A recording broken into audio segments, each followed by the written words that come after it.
deported under the Alien Enemies Act. Have you authorized that operation, and I don't where know are they about going to the go? group you're talking about, but if they're bad people, I would certainly authorize it, yeah. You know, I won an election in a landslide. We won all 7 swing states. We won by millions of votes. We won 2,750 districts to 505 districts. 2,750 to 5. That's why the map, when you look at it, is all red. And one of the biggest reason, I think the biggest single reason, actually, I'd like to say it's because of this, because I think they're going to come up with things that are incredible. But probably the biggest reason was because of the border and because of illegal immigration. And the people of this country want those people out.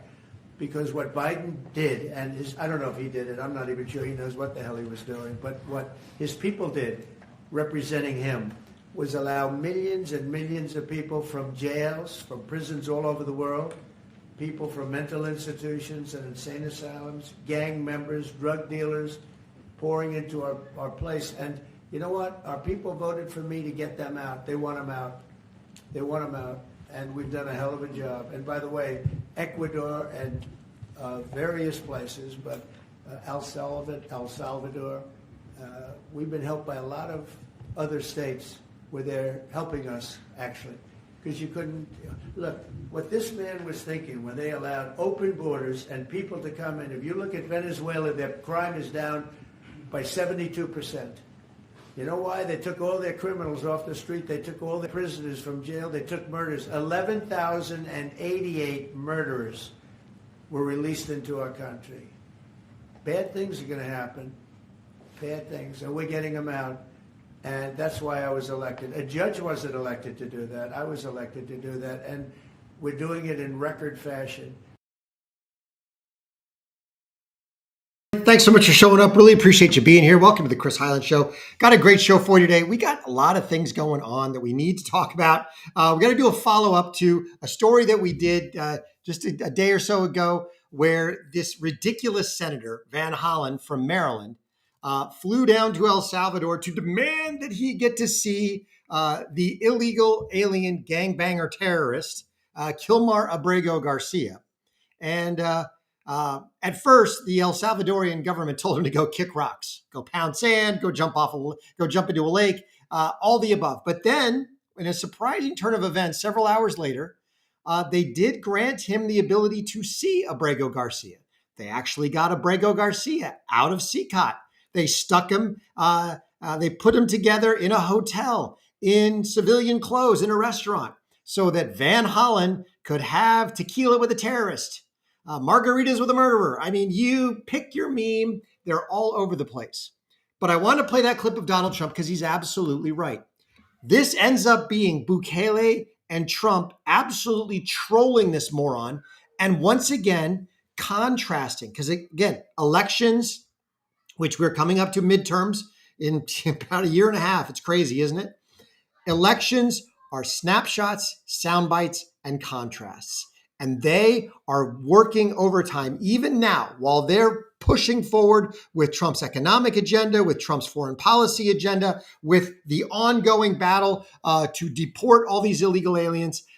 They are painting contrast between themselves and the Democrats. And it's not a contrast that the Democrats should relish in, because this is going to be another loser for them. Trump was absolutely right.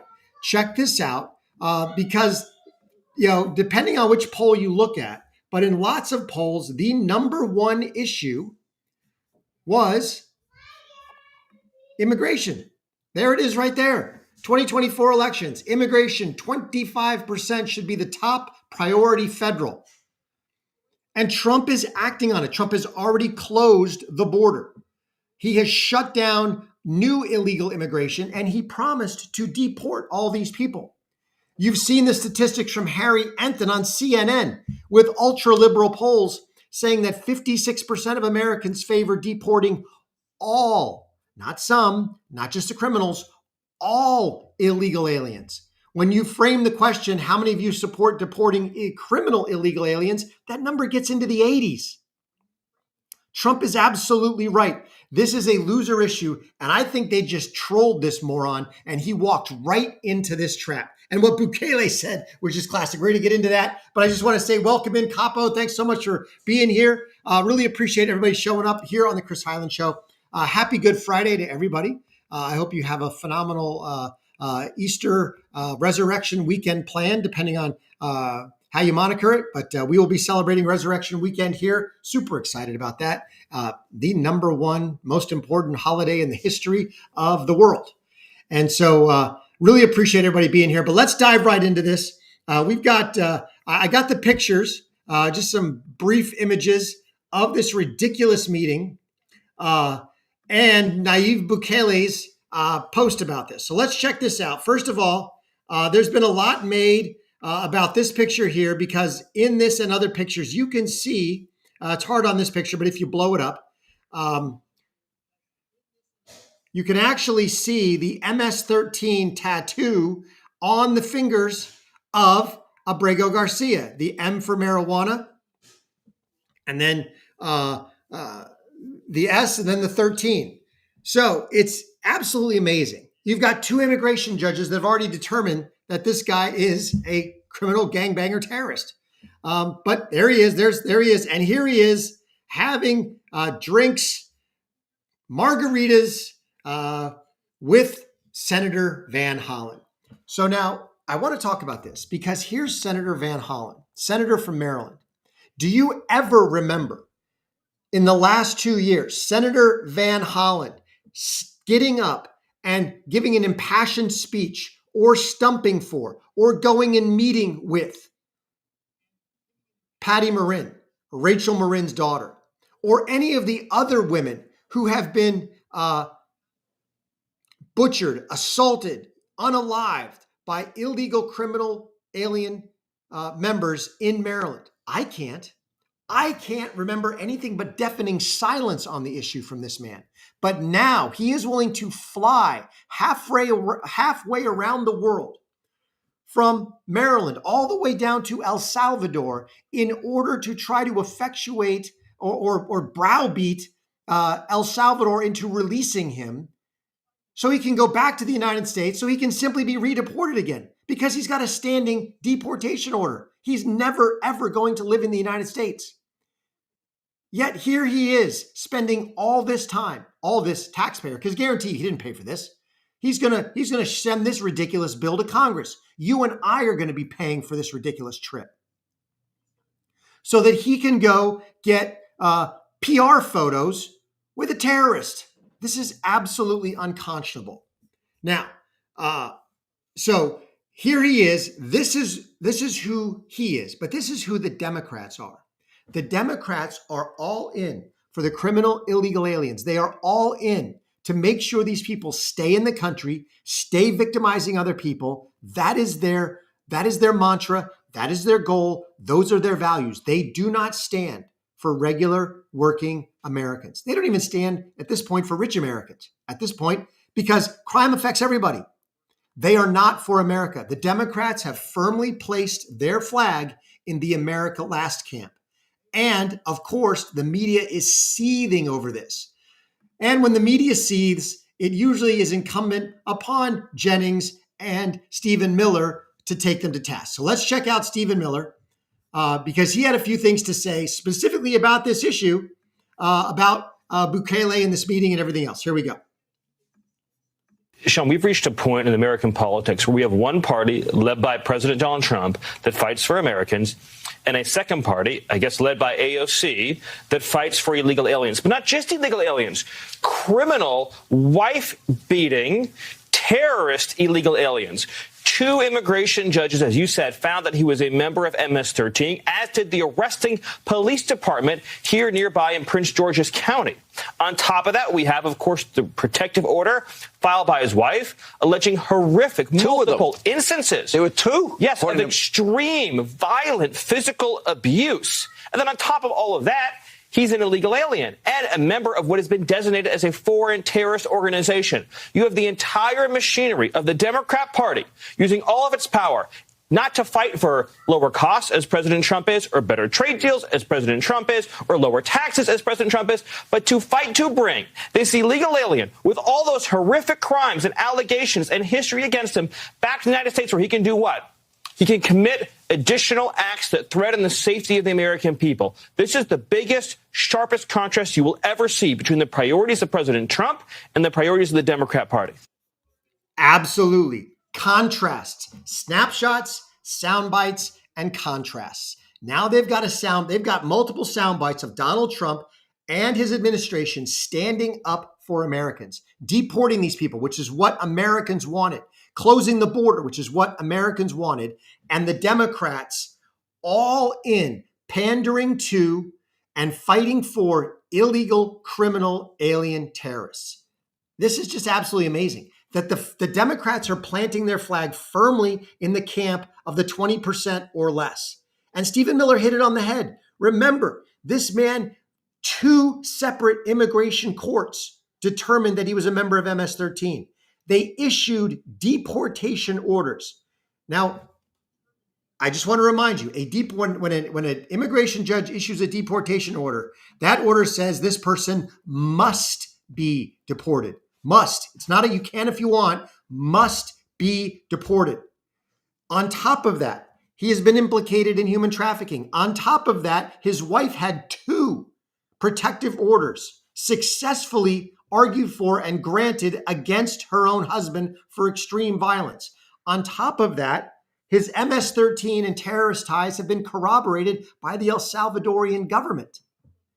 This man does not belong in the United States. He never needs to set foot on American soil again. And Donald Trump and his administration are the ones that are fighting for that. So now, of course, you've got more apoplectic propaganda media talking heads, and leave it up to Scott Jennings to take them to task. Here we go. And while we pull that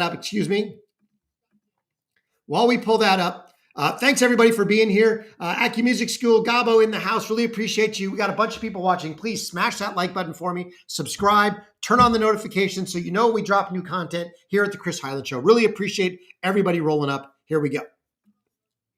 Van Hollen posted a picture of him sitting with Abrego Garcia at a table. I see these pictures tonight, and I think, boy, the party of women is really covering itself in glory tonight. I mean, I don't understand why the American left falls in love with the worst people. You've got a gang-banging, human trafficking, wife-beating, illegal alien, and a United States senator in a ludicrous display of energy is in El Salvador having Mai Tais and Yahtzee. I do not get it. I do not understand why the left takes on the heroes people like that. I don't get it.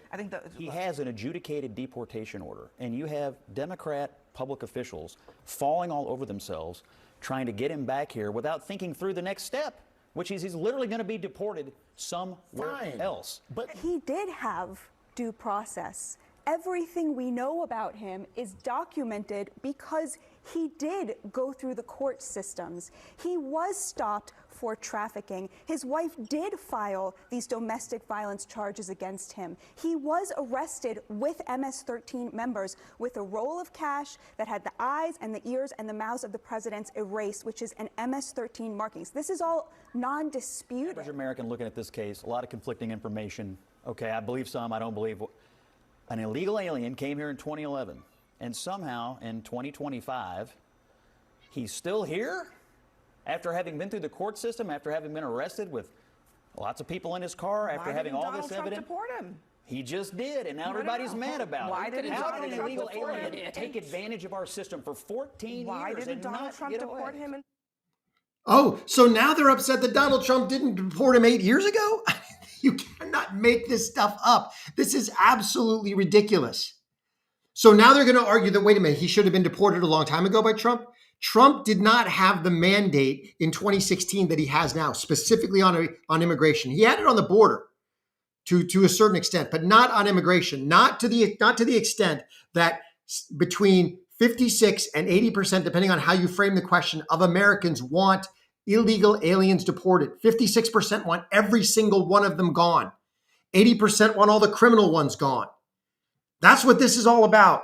And Trump is actually doing it, and the media cannot stand it, and they hate it. And they are so Trump deranged. They are so I hate Trump that they are willing to stand with the worst members of society.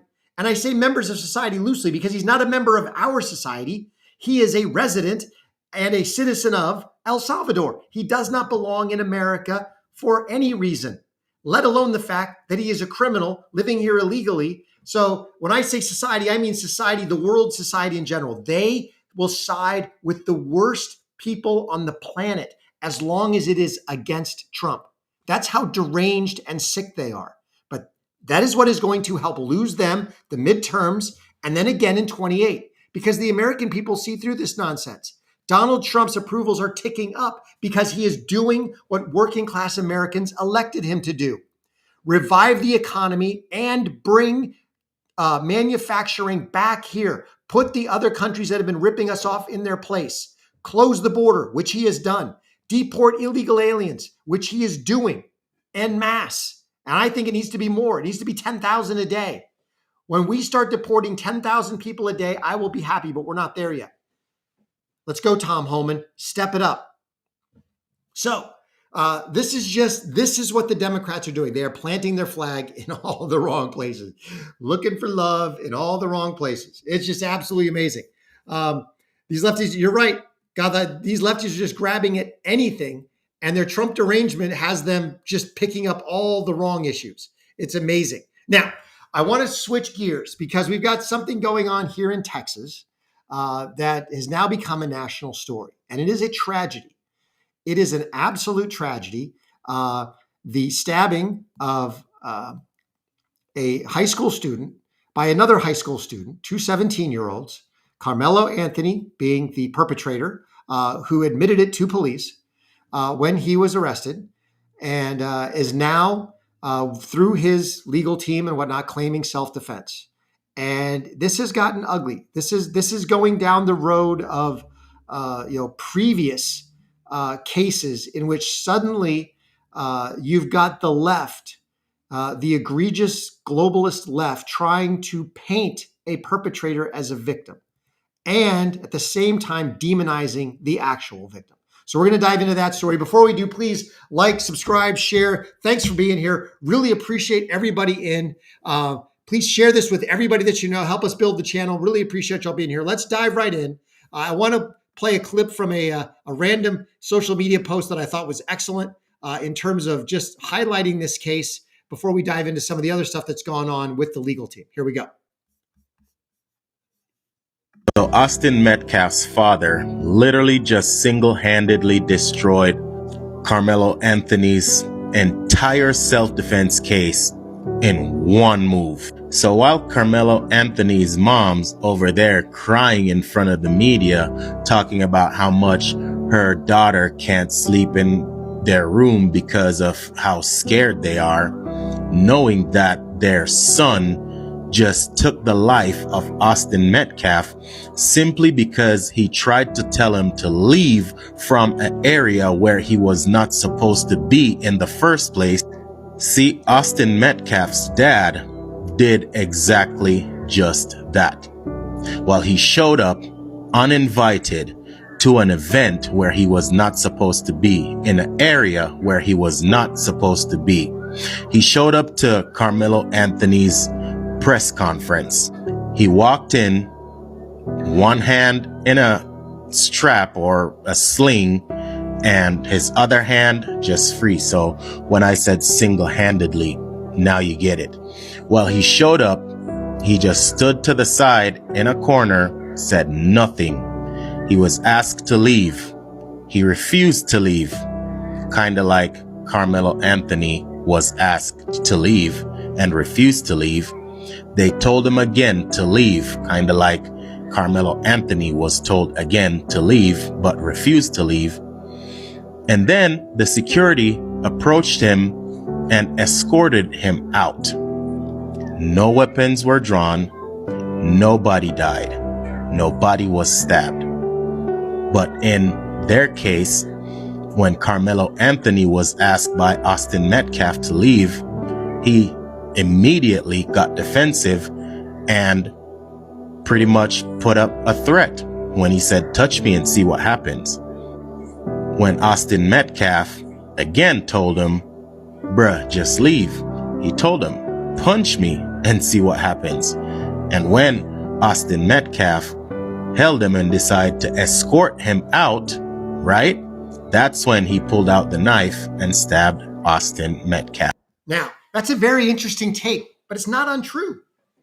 It's absolutely not untrue. The only thing I would take umbrage with this account is it was a press conference, so it's basically open to the public for the most part. I mean, it's not like it was by invite only. It's not like, it was in a sequestered room and you had to have an invitation and, he surreptitiously, absconded and no, he just showed up. The father showed up. The victim's father showed up. And when he was asked to leave, he left. He's absolutely right. That's all Carmelo Anthony had to do. He was under another team's tent, a rival team, not just another team, a rival at the same tournament. And they're like, dude, you can't be here. This is our team. Anybody who's been in high school knows that's exactly how anybody would treat. It's not like back in Tucson, our rival was Saguaro High School. I went to Sabino. If Saguaro High School showed up and tried to get underneath our tent during a race, we'd be like, bro, take a hike.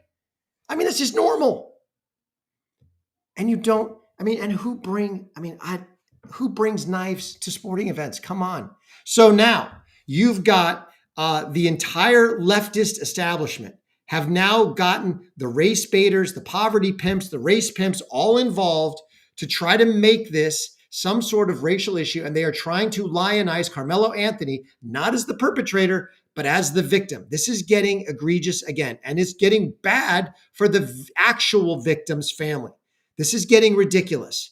This goes back to why is it that so many people in America lionize criminals and denigrate everybody else? It's very, very sad. Check this out. This is the new, basically their attorney. This guy he spent time in prison. He's essentially a low-life race-baiting attorney. But check this out. This was his description of the father showing up to this press conference. Now, remember, this is the same father who, when Carmelo Anthony was arrested, told police right then and there, Austin Metcalf put hands on me and I stabbed him. Nothing about being bullied, no nonsense, just he put hands on me and I stabbed him. No claims of self-defense. And at that time, Austin Metcalf's father was interviewing, there was lots of interviews. Everybody wanted to talk to him. And he said over and over again, I forgive him. I forgive him. He threw out the olive branch. And since then, his family has been doxxed and swatted and denigrated. And now he shows up at a press conference, didn't say anything. Maybe he wanted to say something. Maybe he wanted a little bit of, hey, I offered you an olive branch and you didn't, and now this is what you do. Never even, if that's what he wanted, he never got there. Maybe he just wanted to hear what they had to say. But in any case, he was considered persona non grata, even though he was standing there silently. And they made sure he got escorted off. And this was this attorney's take. Check this out.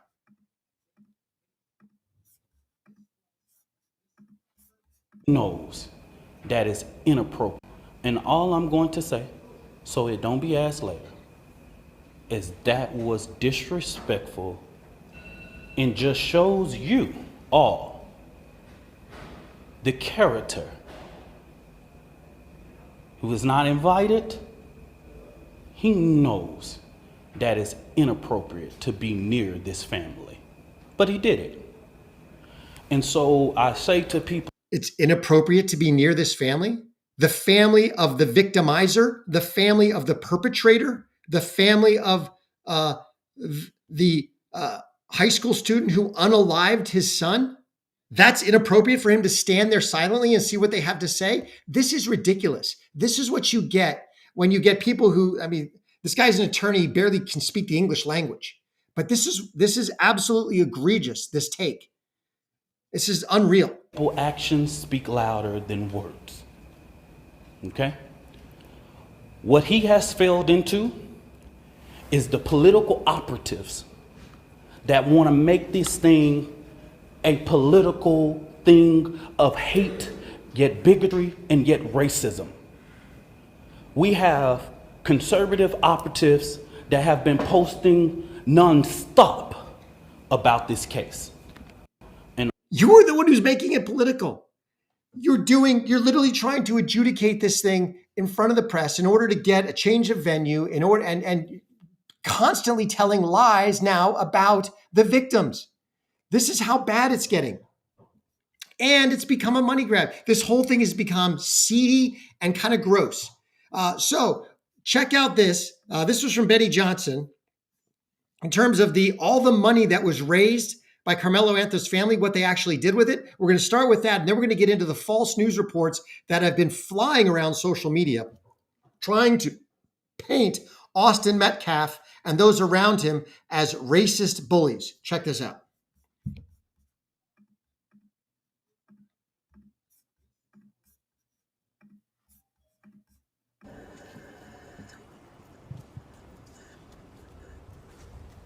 We're up, we're up, we're up, we're up. Carmelo, do you have anything that you'd like to say? Carmelo, do you have anything that you'd like to say to the victims, to the family of the victims? Why were you armed, sweetheart? Yeah, why were you armed at school? Explain your self-defense. How is this self-defense? Excuse me. Carmelo, would you like to say?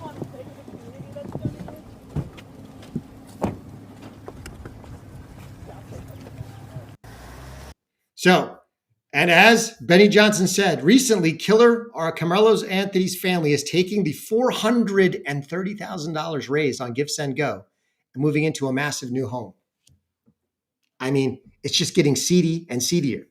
Now, on top of that, you've got the fact that the father of Austin Metcalf just had his house swatted. Somebody literally tried to kill him with the police. Check this out.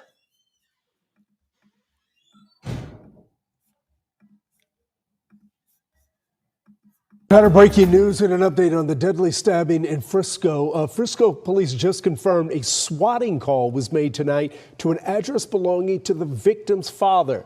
Now that's a prank call designed to bring a lot of police to a scene. Tonight, Jeff Metcalf confirms to WFAA he wasn't home when it happened, but he did arrive about 5 minutes later. Now, this is new information, and right now we're working to learn more details. But earlier today, everything stopped and heads turned when Metcalf showed up to a news conference called by the suspects. So we're going to get into the press conference. We're ready to discuss that. Here he is getting swatted by these same liberal activists, these same ridiculous race baiters that are turning this entire case into a political media national circus, that are painting the victim as racists and bullies, even though there was not a single witness account that pointed in that direction from the get-go. Even though the victim himself, when he spoke, or the perpetrator himself, when he spoke to police, never said anything about that. He said he put hands on me. Nothing about bullying or ganging up or any of sucker punching, none of that. Believe me, it would have been mentioned if it actually happened. And with that, I'll take you to, here's a post about the news reports, and then we've got a video that talks about this. Frisco police are launching an investigation after social media users started spreading fake details about the unaliving of Austin Metcalf. Multiple anonymous accounts a lot of them were instantly launched on social media in an effort to justify this whole situation. According to Frisco police, anonymous accounts claiming to be Frisco police and Collin County officials were launched to spread fake information. One account pretending to be police chief shared a fake report to set the record straight against the far-right bloggers. The post falsely claimed that Metcalf, this is the big one, that Metcalf sucker punched Anthony and that Metcalf smashed Anthony's phone and that he was backed up by multiple people and that they were bullying him constantly. There were even reports that they knew each other beforehand, that this was a grudge going back a long time. Well, that is absolutely false, to the point that even the defense's surrogates have now had to talk about this because it has gotten so bad and is so egregiously fake that now they're worried that they won't get their change of venue, that they won't get what they want, which is to move this to Dallas County, where there are plenty of potential candidates for jury nullifications. Check this out.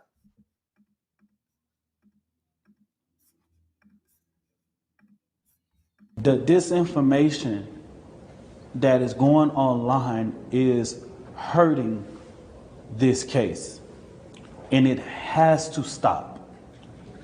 It has to stop, y'all. As we know it right now, Austin Metcalf and Carmelo Anthony did not know each other. They did not know each other. Let's stop it. They were not at a party together. Let's stop the lies regarding this situation. We cannot let this become another George Floyd, Trayvon Martin, Ferguson, hands up, don't shoot fiasco. This has to be adjudicated per the law. But they're not going to let that happen because they are trying to push an agenda, a narrative. They're trying to push a story, not the story. The story is, tragically, one young man took another young man's life in an attack that never ever should have happened, in a weapon that he never should have had at school. The questions we should be asking are, why was this jump to violence so fast? It appears he's got an intact home with a mother and a father, so it may not be that. We need to be asking ourselves, what was it that led up to this? Because it wasn't that somebody put hands on him, unless the discussion we need to be having is we have so steeped people in this idea that disrespect is violence, that words are violence. That's what the left says over and over again when Republicans or conservatives talk against their ideals and their ideology. The words are violence. It may be that that's the discussion we have to have, but we should not be having ridiculous, nationalized, race-baiting circuses around this case. Let it be adjudicated on the facts, not on fake media stories. This is absolutely ridiculous. And this being close to home, obviously, I'm here with it and it's going on. But thanks everybody for rolling up. Really appreciate everybody being here. I hope everybody has a wonderful Good Friday, a phenomenal resurrection weekend where we get to celebrate the death and resurrection of our Lord and Savior, Jesus Christ. Thank you for being here. Remember, God is good and he is sovereign. Before you go, please smash that like button, subscribe, turn on the notifications for me, and please, most importantly, share a Chris Highland Show with everybody that you know. Thanks for rolling up. Have a great weekend.